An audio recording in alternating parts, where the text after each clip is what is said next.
آج ہم نے سورہ نساء سے آیت نمبر 19 کی تلاوت کی ہے۔ دعا ہے اللہ رب العالمین ہمیں اس آیت مبارکہ کا معنی مفہوم سمجھ کر عمل کی توفیق عطا فرمائے۔ سورہ نساء اس کے آغاز سے ہی خواتین سے متعلق جتنے بھی احکام و مسائل تھے، وہ نکاح شادی بیاہ کا مسئلہ ہو، مہر کے متعین کرنے کا حکم ہو یا وراثت میں، اس کے بعد ان کی نافرمانی کی شکل میں، گناہ بدکاری کی شکل میں کیا سزا دی جائے گی، اس سے متعلق پوری تفصیل گزر چکی ہے۔ اب اللہ رب العالمین ان رسومات کا، ان باتوں کا رد فرما رہے ہیں جو عرب معاشرے کے اندر معروف تھے۔ یاد رکھیے رسوم و رواج جو ہے، ان میں زیادہ تر لوگ باپ دادا کو فالو کرتے ہیں، جبکہ دین جو ہے وہ باپ دادا کے طریقوں کا نام نہیں۔ دین اللہ کی طرف سے نازل شدہ ہدایت کا نام ہے، اور جو ہدایت آ جانے کے بعد بھی باپ دادا کے رسم و رواج طور طریقوں کو اپناتا ہے، وہ کبھی بھی ہدایت یافتہ نہیں ہو سکتا۔ تو اس اعتبار سے اللہ رب العالمین نے خطاب ایمان والے مردوں سے کیا ہے، یا ایھا الذین آمنوا۔ ویسے تو جب یہ خطاب ہے اس میں ایمان والے مرد اور عورتیں سب ہی شامل ہیں، لیکن چونکہ یہاں پر خواتین کے حقوق کی بات ہو رہی ہے، ان کے ساتھ حسن سلوک کی بات ہو رہی ہے، تو اب اس میں مراد کون ہوں گے؟ مرد، ایمان والے مرد مراد ہیں۔ فرمایا اے لوگو جو ایمان لائے ہو، لا یحل، نہیں ہے حلال، لکم تمہارے لیے، ان یہ کہ ترثوا، تم زبردستی وارث بنو، تم النساء، عورتوں کے، کرہا، زبردستی، تم عورتوں کے زبردستی وارث بنو۔ یہ بات تمہارے لیے حلال اور جائز نہیں ہے۔ زبردستی وارث کئی طرح سے بنا جاتا ہے، آگے تفسیر کے اندر میں آگے ذکر کروں گا۔ وَلَا تَعْضُلُوهُنَّ، اور انہیں نہ روکو، لِتَذْهَبُوا بِبَعْضِ مَا آتَيْتُمُوهُنَّ،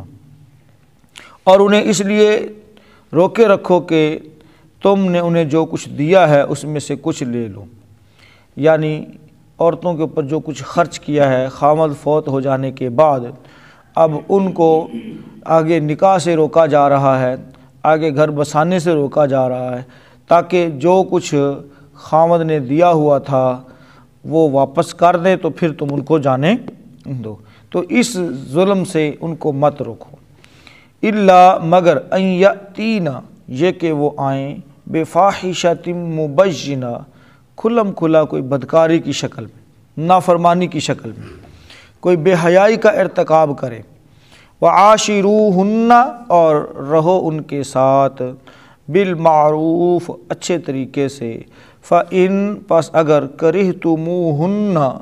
تم انہیں ناپسند کرو، فعسیٰ، پس ہو سکتا ہے، ان تکرہوا، یہ کہ تم ناپسند کرو، شیئاً، کسی بات کو،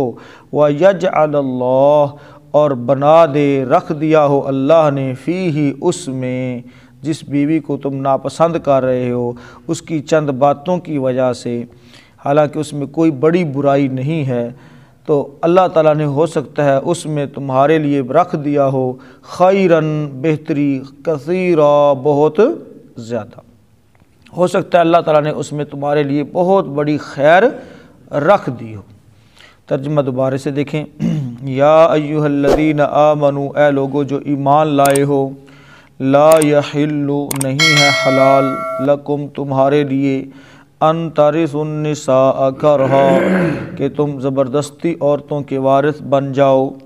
ولا تعضلوہن، اور نہ انہیں روکو،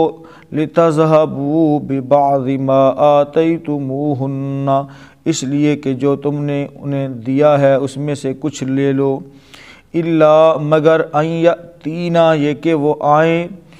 یا ارتکاب کریں، بِفَاحِشَةٍ مُبَيِّنَةٍ، کھلم کھلا بے حیائی کا، وَعَاشِرُوهُنَّ، اور ان کے ساتھ رہو بسو، بالمعروف، اچھے طریقے سے، فَإِن كَرِهْتُمُوهُنَّ، پھر اگر تم ناپسند کرو انہیں، فَعَسَىٰ، پس ہو سکتا ہے، أَن تَكْرَهُوا شَيْئًا، کہ اگر تم ان میں سے کچھ ناپسند کرو، ایک چیز کو ناپسند کرو، وَيَجْعَلَ اللَّهُ، اور رکھ دی ہو اللہ تعالیٰ نے، فیہ، اس میں، خیراً کثیرا، تمہارے لیے بہت زیادہ بھلائی، بہت زیادہ خیر۔ محترم بھائیو، پیچھے زنا وغیرہ کے سلسلے میں ضمناً توبہ کے احکامات بیان فرمانے کے بعد اب اللہ تعالیٰ نے یہاں سے عورتوں کے حقوق کا بیان شروع کیا ہے، اور اس کا مقصد عورتوں کو شوہروں کی ظلم زیادتی سے نجات دلانا ہے، جو جاہلیت میں ان پر روا رکھی جاتی تھی۔ اس میں مخاطب شوہر بھی ہیں، اولیاء بھی ہیں، لیکن اوورآل سارے مسلمان مرد ہیں۔ امام بخاری رحمۃ اللہ علیہ اور دیگر محدثین بہت ساری روایات ذکر انہوں نے کی ہیں کہ خامد جب فوت ہو جاتا تھا تو جس طرح سے خامد کے فوت ہونے کے بعد ترکہ مال بانٹا جاتا تھا، ایسے ہی اس کی بیوی کو بھی وراثت سمجھا جاتا تھا، اور اس کی بھی باقاعدہ یعنی تقسیم، یعنی کسی کے حصے میں وہ آ گئی تو جیسے اس کے مال کو تقسیم کیا جاتا تھا وراثت سمجھ کر، ایسے ہی بیوی کو بھی وراثت سمجھا جاتا تھا۔ اب اس کا کوئی اختیار نہیں کہ وہ اپنی زندگی کے بارے میں کوئی فیصلہ کر سکے، بس اس نے وراثتی بن کے رہنا ہے۔ تو ایسے میں عورت کو یا تو کلیتاً شادی سے بالکل ہی روک دیا جاتا تھا، باندی بنا کر بس گھر میں کام کاج کے لیے رکھ لیا جاتا تھا، چونکہ وہ اس کو وراثت سمجھتے تھے، تو آگے شادی سے کلیتاً اس کو روک دیا جاتا تھا، یا پھر شادی کی بھی جاتی تھی تو ایسے مرد سے جس کو وہ عورت پسند ہی نہیں کرتی، زبردستی، تو یہ بھی ایک قسم کا ان کے اوپر ظلم تھا، اور ایسے ہی کڑ کڑ کر مرنا اب ان کے مقدر میں ہو جاتا تھا۔ تو اللہ رب العالمین نے اس قسم کی جو زیادتیاں ہیں ان سے منع کرتے ہوئے یہ آیات نازل فرمائی۔ تو 4 طرح کے احکامات یہاں پر نازل فرمائے ہیں۔ پہلا جو حکم ہے وہ یہ ہے کہ پہلی صورت، خامد کے مرنے کے بعد اسے نکاح سے روکنا جائز نہیں ہے، زبردستی اس کا وارث بننا کہ نہیں تو نے ادھر ہی رہنا ہے، ہماری وراثت میں ہے، زبردستی اس کو روکنا یہ جائز نہیں ہے، یہ پہلی صورت ہے۔ دوسری صورت یہ ہے کہ جو زیادہ صحیح معلوم ہوتی ہے کہ اس کو پسند بھی کیا گیا ہے، آیت کے بقیہ حصے کا تعلق بلا شبہ شوہروں کے ساتھ ہے، کیونکہ واضح بے حیائی کے ارتکاب کی صورت میں خامد ہی کو یہ حق پہنچتا ہے کہ وہ اسے روکے رکھے، تاکہ اسے مہر وغیرہ جو کچھ دیا ہے واپس لے کر طلاق دے۔ شوہر کے اولیاء کو یہ اختیار بھی اللہ تعالیٰ نے نہیں دیا کہ ان کو روکے، اور یہ بھی ہو سکتا ہے کہ خطاب عام مسلمانوں سے ہو، جس میں شوہر کے میت کے اولیاء اور دوسرے مسلمان سبھی آ جاتے ہیں، یہ دوسرا حق ہے، دوسری چیز ہے۔ اور تیسرا حکم عورتوں سے متعلق یہ ہے کہ ان کے ساتھ اچھے طریقے سے رہو۔ رسول اللہ صلی اللہ علیہ وسلم نے فرمایا، خیرکم خیرکم لأہلی وانا خیرکم لأہلی، تم میں سے بہتر وہ ہے جو اپنے گھر والوں کے ساتھ بہتر اور اچھے انداز سے رہتا ہے، اور بے شک میں اپنے گھر والوں سے بہت ہی اچھے انداز سے رہتا ہوں، بہترین انداز سے رہتا ہوں۔ محترم بھائیو، یہ جو حکم ہے اس میں عموماً ہمارے بہت پڑھے لکھے اور دیندار لوگ بھی اس معاملے کے اندر بڑی سستی کرتے ہیں۔ جس رویے، پیار اور اخلاق کو ہم دوسروں پر نچھاور کر رہے ہوتے ہیں، وہ پیار اور وہ انداز اور وہ رویہ اس کو ہمارے گھر والے ترس رہے ہوتے ہیں، خصوصاً ماں باپ اور اسی طرح سے بیوی بچے۔ یعنی جو گھر میں داخل ہونا ہے تو موڑے تے ڈانگ ہی رکھی ہوندی ہے، ہاں جی، کہ تاکہ کوئی بندہ اچھا بولے نہ، یا بالکل سارے سٹینڈ ٹو ہو جائیں کہ جناب ہوں حضرت صاحب آگے نے خیر نہیں ہے۔ تو اس طرح کا جو رویہ ہے یہ درست نہیں، بلکہ گھر والوں کے ساتھ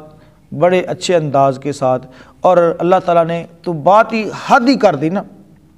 فرمایا اگر تمہیں ان کی کوئی بات ناپسند لگتی ہے تم ان میں سے کسی چیز کو ناپسند کرو۔ مثلا بعض اوقات بندہ چہرے مہرے کو پسند نہیں کرتا، اسی طرح سے کوئی اٹریکشن نہیں ہوتی، یا بات چیت کرنے میں کوئی کمی رہ جاتی ہے، رویوں کے اندر کوئی کمی رہ جاتی ہے، تو پیار سے، محبت سے، اخلاق سے اصلاح ضروری ہے۔ اور یہ بھی فرما دیا کہ اگر تم واقعی اس سے نفرت کرتے ہو، ناپسند ہے، لفظ جو کارہا ہے نا، اس کے اندر نفرت اور بیزارگی، ناپسندیدگی، یہ سب چیزیں شامل ہیں۔ لفظ کارہا ان سب کے اوپر جو ہے وہ محیط ہے۔ تو فرمایا اگر تم ان میں سے کسی چیز کو ناپسند کرتے ہو، اب چونکہ نکاح ہو گیا ہے، اب ملاپ ہو گیا ہے، لہٰذا اب نباہ کی کوشش کرو۔ اس کی کوشش کرو، نباہ کی کوشش کرو۔ کسی ایک بات کی وجہ سے ہر وقت یہ تھریڈ دینا کہ بس میں نے چھوڑ دینا ہے، میں نے تو رہنا نہیں ہے، یا اس کو لٹکائے رکھنا، یا اس کو سولی پر چڑھائے رکھنا ہمیشہ، اور طلاق کا جو ہے گن بالکل لوڈ کر کے رکھنا، تو یہ کوئی مردانگی نہیں ہے، یہ کوئی مردانگی نہیں ہے۔ بلکہ فرمایا اگر تمہیں کوئی چیز ناپسند ہوتی ہے، ناپسند ہے، نہیں اچھی لگ رہی، تو دیکھو اللہ تعالیٰ نے ہو سکتا ہے اس میں تمہارے لیے بہت زیادہ بھلائی رکھی ہو۔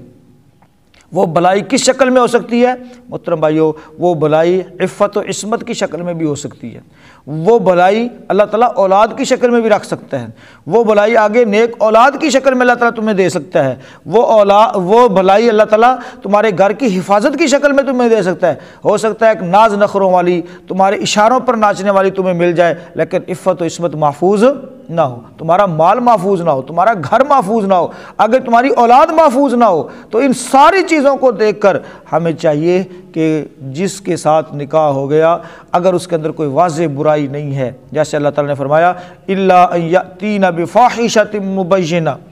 اگر کوئی واضح برائی نہیں ہے، کھلم کھلا بے حیائی اس کا ارتکاب اس نے نہیں کیا، تو پھر اس کے اوپر اس طرح کے ظلم، اس طرح کے نشتر اور جناب طلاق کی گن جو ہے وہ لوڈ کر کے ہرگز نہ رکھو، بلکہ ان کے ساتھ گزر بسر اچھے طریقے سے، وعاشروہن بالمعروف، معروف طریقے سے ان کے ساتھ رہو، ان کے ساتھ اچھے انداز کے ساتھ رہو۔ محترم بھائیو، یہ وہ اچھا طریقہ ہے جو رسول اللہ صلی اللہ علیہ وسلم نے اپنے گھر والوں کے ساتھ اختیار کرنے کا حکم دیا۔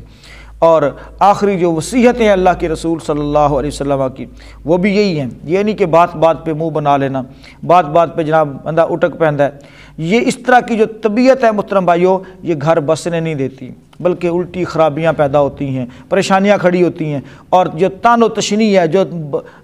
ایسے خام خواہ کی جو تنقید ہے، اس سے بھی بچنا چاہیے۔ خام خواہ کی تنقید اور طعن و تشنیع، بالخصوص غلطی کسی کی اور ٹیز کسی کو کیا جا رہا ہے، غلطی کسی کی ہوتی ہے اور اس میں محترم بھائیو نشانہ کسی اور کو بنایا جا رہا ہوتا ہے۔ تو ان ساری باتوں سے اگر ہم بچ جائیں تو ہمارا گھر دنیا کے اندر جنت بن سکتا ہے، دنیا کے اندر جنت بن سکتا ہے۔ لیکن اللہ تعالیٰ معاف فرمائے، انا کے بڑے مسئلے بن جاتے ہیں، انا کے بہت مسئلے بن جاتے ہیں، اور اس کی وجہ سے، اور جو انا ہے نا محترم بھائیو، اسی نے تو ساری بربادی کی ہے۔ پہلا گناہ کیا تھا؟ شرک تھا، سود کھانا تھا، رشوت لینا تھا، شراب پینا تھا۔ پہلا گناہ تھا کیا؟ کبھی اس بات پر ہم نے غور کیا ہے کہ پہلا گناہ جو کائنات کے اندر سرزد ہوا ہے، جس نے ساری جو ہے معاملے کو الٹ پلٹ کے رکھ دیا؟ ہم تو جنت کے اندر بیٹھے ہوئے تھے، کیا خیال ہے؟ جنت میں بیٹھے ہوئے تھے نا۔ تو پہلا گناہ کیا تھا؟ وہ اللہ کے ساتھ شرک تھا۔ بھائیو، وہ پہلا گناہ یہ انا پرستی تھی، یہ پہلا گناہ تھا، تکبر تھا، غرور تھا کہ میں کسی کے سامنے کیوں جھکوں۔ یہ پہلا گناہ تھا جس نے یہ سارا معاملہ جو ہے وہ پیدا کر دیا۔ تو بھائیو، یہ وہ گناہ ہے جو ہم روزانہ کرتے ہیں، اللہ معاف کرے۔ یہ گناہ ہر چھوٹا بھی کر رہا ہے، بڑا بھی کر رہا ہے، عالم بھی کر رہا ہے، جاہل بھی کر رہا ہے۔ کیا کہ میں کسی کے سامنے جھکوں، میری بات کیوں نہیں مانی گئی؟ یہ گناہ ہم سب کر رہے ہیں، برادری میں کر رہے ہیں، گھروں میں کر رہے ہیں، اداروں میں کر رہے ہیں، ہر جگہ پر یہ کام ہم کر رہے ہیں۔ یہ وہ گناہ ہے جس نے سارے معاملے کو کیا کر دینا ہے؟